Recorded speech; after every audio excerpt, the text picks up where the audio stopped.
Iyon ang mga kababayan, bago tayo magpatuloy sa ating pag-usapan, ako muna ibabati ng magandang hapon sa aking mga subscribers yan, sa aking mga viewers. Maraming salamat sa inyong suporta. Shoutout sa inyong lahat.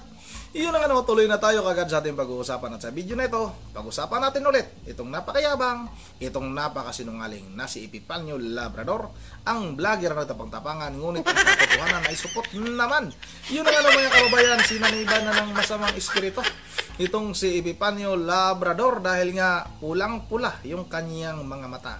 Nakikita nyo ba yung ibon na pula yung mata, mga kababayan? Yung kulay itim? Ganon yung mata ni Epipanyo Labrador, pulang-pula. At ayun nga sa kanya, napakalaki daw ng problema niya ngayon dahil nga sa kanyang pamilya. Nakarma na nga talaga itong si Epipanyo Labrador, mga kababayan. Dahil nga sa kanyang mga ginawang kasalanan, sa kanyang ginawang pagmumura, pagsisinungaling, pagbibintang sa mga tao na wala namang ginawang masama, ay gumagawa siya ng kwentong kasinungalingan, mga kababayan. Yan na, nakarma ka na, panyong. At ayon nga sa ating mga kababayan, hindi lang yan yung karma na darating sa buhay mo. Mas marami pa yan. Kaya pala, wala siyang upload, mga kababayan. Ilang araw na yung kanyang live ay 8 days ago na. Tapos itong upload na ito ay 1 day ago. Siguro nga mas lumala pa itong problema ni Panyong. Dahil nga anong ginawa niya itong video na ito ay parang nasa labas. Malakas yung ulan at naka-raincoat ito, mga kababayan. At tingnan ninyo kung gaano ba talaga kasinungaling itong tao na ito. Sobrang sinungaling nito. Akala siguro niya hindi ko siya mabubuking. Hindi ka nga ubra sa akin. Hindi ka talaga makakalusot sa akin dahil ibubuking at ibubuking kita. Ito na, mga kababayan. Huwag na natin itong patagalin. Sabay-sabay na natin itong panoorin. Ay, walang sound. Sige lang. Magandang gabi po sa inyong lahat, mga minamahal kong mga kababayan. So pasensya na po kayo kung ngayon lang po tayo makakapag-vlog kung sakasakali. Dahil po sa unang-una, meron lang po tayong nilalakad na napaka-importante pong bagay o sitwasyon. About po sa meron po kasi family problem na inaayos, no? Mayroon siyang family problem, mga kababayan, na inaayos. Kaya sumusuong siya sa napakalakas na ulan. Ibig sabihin yan, mga kababayan, hindi ordinaryong problema yan. Dahil nga, pwede mo namang ipalipas yan pag wala ng halimbawa ulan. Pwede mo namang gawin kinabukasan kung hindi talaga seryoso yung kanyang problema. O baka naman, mga kababayan, ito'y aking opinion lang, tingin ko lang, o baka naman lumipat na naman ito ng pinagtataguan. Dahil nga, baka nalaman niya o baka mayroon siyang naaamoy na hinahanap na siya ng mga tauhan nitong si Atong Ang. Dahil nga sa panibago niyang pagbibintang kay Atong Ang, na si Atong Ang daw yung mastermind sa pagpapatay sa mga nawawalang 34 na sabungero, mga kababayan.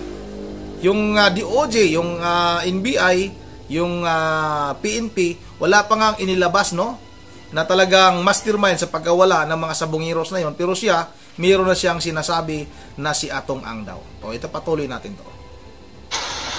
So, ganun pa man, hayaan nyo po makasama nyo po muli sa ating programa ngayong gabi.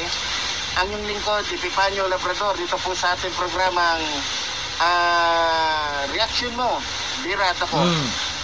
Okay, napanood ko po, mga minamahal ko, mga kababayan. Pasensya na po kayo kung pulang-pula po ang ating mata dahil po sa lakas ng ulan kanina, ang na nasasalubong ko kasi yung patak ng ulan, kaya tumatama sa mata ko. Yun nga, na-open yung likod ng sasakyan. Kaya, yun, alam nyo naman. O, diba, mga kababayan? Napakaingot ng tao dito. Kaya nga daw, pulang-pula yung kanyang mata.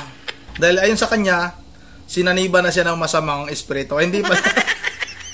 Ayon sa kanya, mga kababayan, ay nasa lubong niya yung malakas na ulan. Yung patak ng ulan ay tumatama sa kanyang mga mata dahil daw yung kanyang sasakyan ay bukas yung likod. Paano ba yung ulan? bukas yung likod, likuran ng sasakyan mo, tapos yung ulan, napasalubong sa'yo, umiikot yung ulan, mga kababayan, pumasok doon sa likod, tapos bumalik, tapos tumama sa kanyang mga mata. Di ko lang talaga makuha, mga kababayan, kung itong tao na ito ay may sayad ba ito? Normal ba yung pag-iisip ng tao na ito? Hindi ba? Abnormal ito. Hindi yan yung sinasabi ng mga taong matitino. Pasensya na, mga kababayan, dahil yung mata ko ay namumula. Dahil nga tinatamaan ng patak ng ulan, dahil nasa lubong ko yung ulan, napakalakas, bukas yung likod ng sasakyan ko. Paano tamaan yung mata mo kung yung likod ng sasakyan mo ang bukas? Gagawa ng kasinungalingan. Ito kung makikita ninyo, mga kababayan, lagay ko lang yung picture dyan. Naka-raincoat ito. Tapos may sasakyan ba na gumagamit dyan ng sasakyan? Sasakyan, ibig sabihin, kung sasakyan, mga kababayan, nasa 4 wheels yan. Sabagay, yung motor, pero wala namang sirado yung likod. Wala namang dingding yung likod ng motor. Naka-raincoat ito. Baka nga, mga kababayan, ay ang ginamit nito sa sasakyan ay motorsiklo. Kasi nga, kung naka-raincoat ka, gagamit ka ba ng 4 wheels? Gagamit ka ba ng sasakyan na sinasabi mo na bukas yung likod? Napakaingot ng tao na ito. Sinto ito, mga kababayan. At ito idiretso ko na lang doon sa pagbibintang niya o tawag nito, mga kababayan, pagbabantaan niya kay VP Sara Duterte. Ito ay napakabigat, no? Napakabigat na pagbabanta ito kay VP Sara Duterte. Sana nga marinig ito sa mga kinauukulan, sa mga kababayan natin, paki-share nito para makasuhan ito. Kasi nga matinding banta ito kay VP Sara Duterte. Hindi lang basta-basta ordinaryong tao itong si VP Sara. Ito'y pinakamataas o pangalawang pinakamataas na pinuno ng ating bansa. Tapos pagbabantaan lang ng isang sinto-sinto na katulad ditong si Epifanio Labrador. Dito, mga kababayan, dito tayo sa may bandang dulo. Dito natin ilagay itong video nito para marinig ninyo kung ano ba yung banta nitong si Epifanio Labrador. Ito, pakinggan natin ito. Pilipino na mabulok o mamatay na sa kulungan yan, tatay mo. Kaya huwag kang magpiling na biktima. Tarantado ka. Kulang pa yung buhay ng tatay ninyo.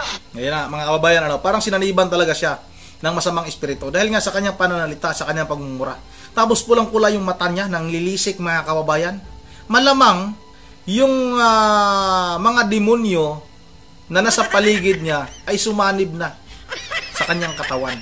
Dahil nga sa kanyang pananalita, demonyo itong tao na ito. Tutusukin ko yung pulang-pula mong matapan yung umayos ka. Buhay ng tatay mo, buhay ninyo, para ipalit o ipambayad sa mga naging biktima ninyo. Mga hayop kayo, mga demonyo kayo. Yan lang ang masasabi ko sa iyo, Sara Duterte. Napakakapal ng pagmumukha mo, laslasin ko yung liig mo, makita mo. Narinig nyo, mga kababayan? Laslasin ko yung liig mo, makita mo. Paano mo malaslas? Nagtatago ka naman.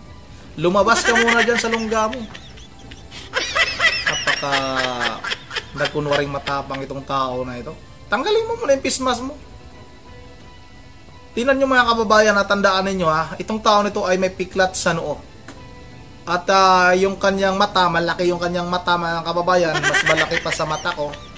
Tapos ang tawag nito, yung basta yung itsura nito ay hindi natin masyadong matandaan yung itsura niya noon, yung tawag dito, yung nakita yung kanyang mukha, yung tinanggal yung kanyang face mask, dahil nga napaka-ikli lang yung video. Sana sa mga kababayan natin, sa totoong nakakilala nitong si Epifanio Labrador, sana makipag-anuhan naman kayo, makipagtulungan kayo para makilala talaga ng lubusan itong tao na ito at maparusahan ito. Hindi na tama yung kanyang mga pagbabanta sa mga tao na kanyang pinagbabantaan. Pinagbabantaan niya yung kay Eduardo Manalo ng Iglesia ni Cristo, si Senador Ilic Rodante Marcolita, si Vice Sara Duterte. Ito napakatindi nito mga kababayan dahil babae yan. Hindi mo na ginagalang yung pagkababae ni Vice President Sara Duterte. Hindi mo na ginagalang yung ating pangalawang pinakamataas na pinuno sa ating bansa. Paano pa kaya pag sa mga ordinaryong tao lang mga kababayan? Pero sa tingin ko naman ay kayabangan lang ito. Pero kahit na kayabangan mga kababayan, dahil seryoso itong kanyang pagbabanta, sana maparusahan at talagang maaresto ito. Dahil hindi na ito biro mga kababayan. Ito patuloy natin to. Kung hindi mo tinuloy yung paglaslas dyan sa leg mo, baka kung tumuloy niyang gago ka. Utang ina mo, tarantado ka, demonyo ka, mai-impeach ka na. Wala ka nang ligtas, hindi ka na makakawala. At sisiguraduhin namin mga Pilipino na maliban na hindi ka na makakatakbo, makukulong ka at pagdurusahan mo ang lahat ng mga kawalang mong putang ina mo ka. Ikaw na ngayon nagdurusa eh. Tingnan mo, may problema ka sa pamilya mo. Alam mo Panyong, yung mga ginagawa mo, yung pagkukunwari mong matapang ka, ikaw, inayo pa ka, sasampalin ko yung mukha mo pag makaharap ko. Huwag kang magbanta-banta kay VP Sara Duterte. At huwag mo sabihin, gusto naming mga Pilipino, kaming mga Pilipino, ang kapal ng mukha mo, yuyurakan yung pagmumukha mo. Anong mga Pilipino? Ilan lang ba kayo? Ilan lang kayong mga sinaniban ng mga masasamang espiritu? Kaya ganyan kayo magsalita. Huwag mo kaming huwag mo kaming tawag nito mga kababayan, isali. Dahil ayaw naming ma-impeach si VP Sara Duterte. Dahil si VP Sara Duterte lang yung pag-asa ng ating bansa. Na yung mga katulad mo na mga adik, mga mamamatay tao, mga mapula yung mata na gumagamit ng tsungke, ay mawala sa sa ating lipunan. Yan lang pag-asa natin mga kababayan. O patuloy natin to. Anak ka ng tatay mong demonyong gago ka. Hayop ka. Kaya wag kang mag-inarte na para bagang nasa tamang pag-iisip kang gago ka. So, yun lamang po mga minamahal ko mga kababayan. Ako'y talagang visit na visit dito kay Sara Halimaw. Akala mo kung sinong biktima kung magsalita, demonyo naman. Diba? So muli pa, tulad po ng sinasabi ng lingkod, mabuhay po ang ating inang bayan. Yan mga kababayan ayon nga sa kanya, mayroon pa yung hindi lang isang bisis lang sinabi niyan na lalaslasin niya yung liig nitong si VP Sara Duterte. Ilang bisis yan mga kababayan. Naidiretso ko lang sa medyo bandang dulo.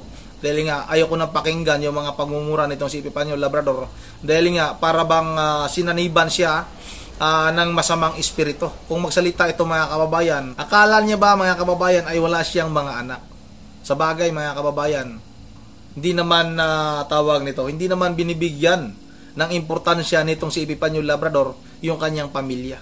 Yung kanyang mga anak nga ginagamit niya para makapangluko, para makapangbudol sa kanyang mga taga-suporta. Ginagamit niya yan. Itong anak ko may sakit. Itong ganitong anak ko ay namatay. Kailangan ko ng ganitong tulong.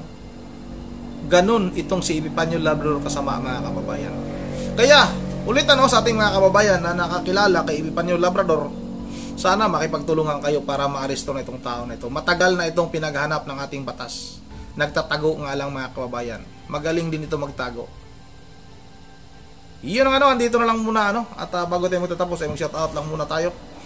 Shoutout kay Ma'am Virgie Religious ng Pulilan Bulacan, kay Ma'am Joyce ng Japan, kay Ma'am Edisa Borby, kay Ma'am Susan C26, kay sino ba ito sa may bandang baba, kay TD Trinidad, shoutout, kay Mildred Martin, kay Surya Sabatal Asula, kay Eduardo Pajarillo, kay Pilimon Landingin, at kay Francisco Saluhan, kay Rudy Gan, at kay Ariel Ontalan, at kay Jerome Iron, at kay Noel Di Guzman. Robert Artiaga, shoutout idol, kay Arthur Martisano, at kay Mark Tanyika.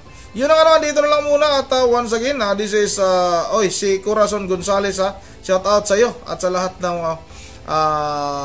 from Nevada, USA. Maraming salamat sa iyo Ma'am Corazon Gonzales mula sa Nevada, USA. At kay kay Sit shoutout mula naman sa Camarines Norte. Maraming salamat sa inyong suporta. Shoutout sa inyong lahat.